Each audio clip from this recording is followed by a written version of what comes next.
Greetings. In this video I want to talk about a little bit how you can use lenses to improve your photography and make better images, tell a better story, and just to let your audience connect a little bit more with the images that you're producing.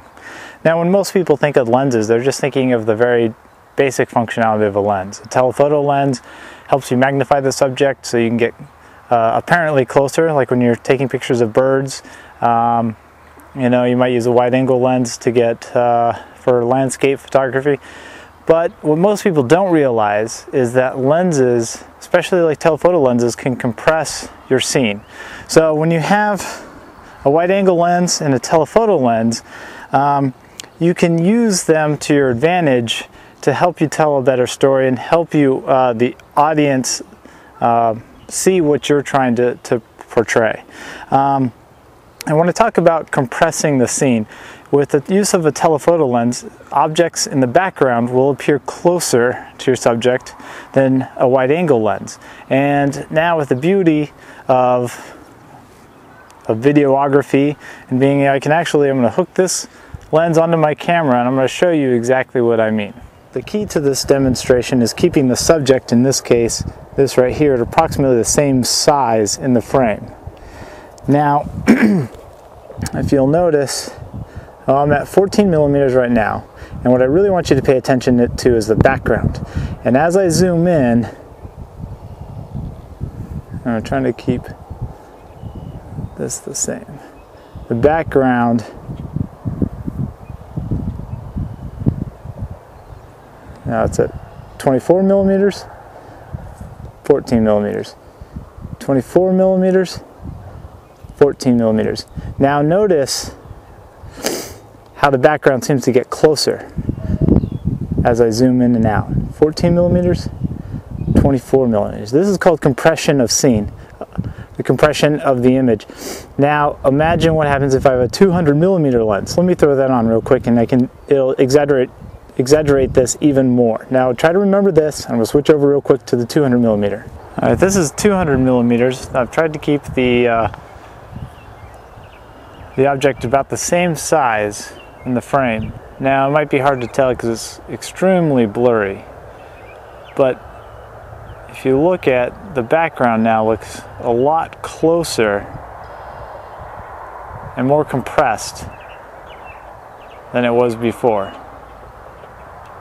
And that's simply because I'm using now a 200 millimeter lens. And see, as I zoom further away, you can see how these things look like they're just stacked right on top of each other. Now, I want you to understand exactly what I was doing when I was zooming in and out. So when I'm using the camera and I was doing that exercise, at 14 millimeter I was here, and as I zoomed in, I got further back, and as I zoomed out,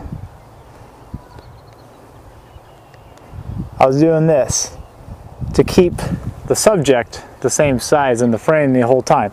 So you can see I'm moving as I go wide angle, 14 millimeter, 24 millimeter, 14 millimeter, 24 millimeter, to try to keep the relatively the same size in the frame all the time. And that's when you'll see the compression of the background moving away and then getting closer again.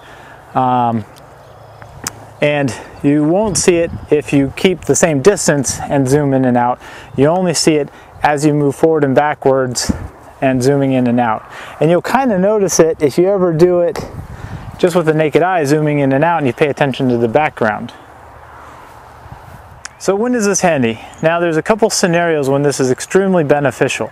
The most notable is when you have a subject who's and you're trying to place them in a scene and show that there's a connection with maybe the background.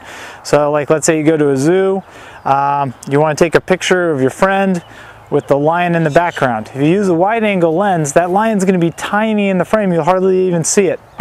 If you have the space, what you can do is you set your friend up with the lion visible, and if you have the room, you use the longest lens you have, a 200 millimeter lens.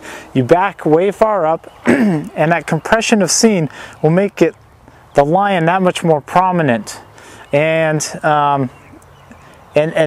really place the subject and tell the story. And a lot of people, what they'll do is they'll use these point and shoot cameras that have a wide angle lens, and they'll take the picture, and the lion is just so small that you're like, oh yeah, and that's my friend. Oh, and see that little speck over there, that's the lion. And that happens a lot, where you can prevent that. The other thing you can do, for instance, if you go to a field full of wildflowers, you can use like a 100mm or 200mm lens, and you're taking a picture, getting down low, taking a picture of the field, and it'll just compress that field together and just make it look like it's just completely packed full of wildflowers, as opposed to maybe using a wide angle lens, taking a picture of a flower, and the other flowers will look distant, so as if it's only sparsely populated. There's a lot of things you can do. There's a lot of different potential here, and being creative as a photographer, that's part of the fun, and that's what separates good photographers and bad photographers and creative photographers. I would suggest playing around with this, especially if you have like an 18 to 200mm zoom lens. Then you really have a wide range to play with in one lens. You don't have to switch between the two, and you can really try different photo techniques. So hopefully this is helpful. If you have any questions or comments, please feel free to leave them below the video. Please subscribe, and we'll have many videos to come. And thank you very much for your time.